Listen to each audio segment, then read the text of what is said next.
Qozanның 2 номерлы пассажир транспорты предприятиесі биредә 1300 кеше хезмәт куя. Аларның 95% прививка ясаткан, вакцина алмаган, 5%-ын эштән читләштергәннәр. Отстранили от работы 17 человек. 17 кеше эштән читләштерелде, чөнки вакцина ясатудан баш тарттылар. Икесен дистантка күчердек, калганнарын транспорт йөртүче һәм кондукторларны читтән торып эшләтеп булмый. Приказ буенча тикшереп чыктык, алар барысы да бар документлары күрсәттеләр. Бу тикшерүләр безнең берничә көн дәвам итә. Без распоряжениеларны алдык. Кичә дә тикшердек, бүген дә тикшерәбез. Атна дәвамында Татарстанда 21 оешма тикшерелгән. 5-сендә коронавируска каршы вакцина ясатучы хезмәткәрләр саны 80%-ка тулмый. Аларның кайсы районнардан икәнлеген республикадагы санитар-эпидемиологик хәлгә багышланган брифингта әйттеләр. Это объекты в Балтасях. Бу Балташ, Алабуга, Түбән-Кама һәм Казан оешмалары. Татарстанда 30 октябрьдән кертелгән чикләүләрнең бер өлеше үз көчендә кала.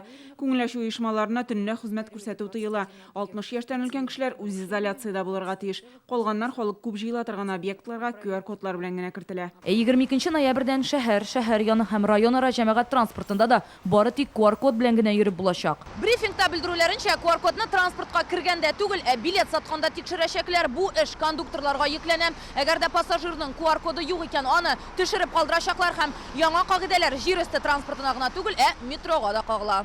С 22 ноября 22 ноябрьдән вакцина ясатмаган яки аны ясатырга ярамаганлыгы турындагы белешмәсе булмаган 60 яшьтән өлкән кешеләрнең транспорт карталары да гамәлдә булмаячак. Кондукторсыз троллейбуслар әлегә линиядән алыныр мөгаен. Халык бу яңалыкларга ничек карый? Без аларның фикерен сорадык. У меня есть QR-код, ничего не изменится. Есть количество заболеваний. Авыручылар һаман артып тора икән, нидә булса эшләргә кирәк бит инде. Чикләүләрнең булай кырыслануы миңа бик кагылмас. Мин пенсионер, көтеп тә тора алам. Тик эшкә ашыгучылар өчен авыррак булыр мөгаен. Проблему создаст. Бу QR-код тикшерү проблема тудырыр инде. Бигрәк тә иртән халык эшкә барган вакытта кыенга туры килер. Башкача булмый. Вакциналаштыру коронавирусны туктатуның бердән-бер юлы күмәк иммунитет булдыру мөһим дип белгечләр.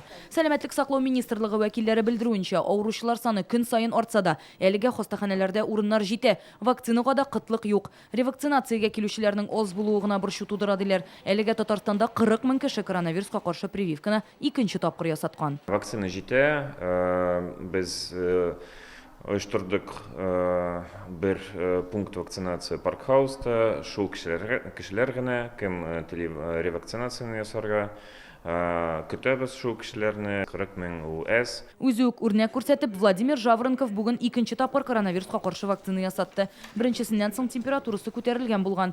Температура төшә. Республикада ковидның яңа көч белән күтәрелмәүе мөһим. Моның өчен һәркемгә ревакцинация ясау кирәк, ди министр урынбасары.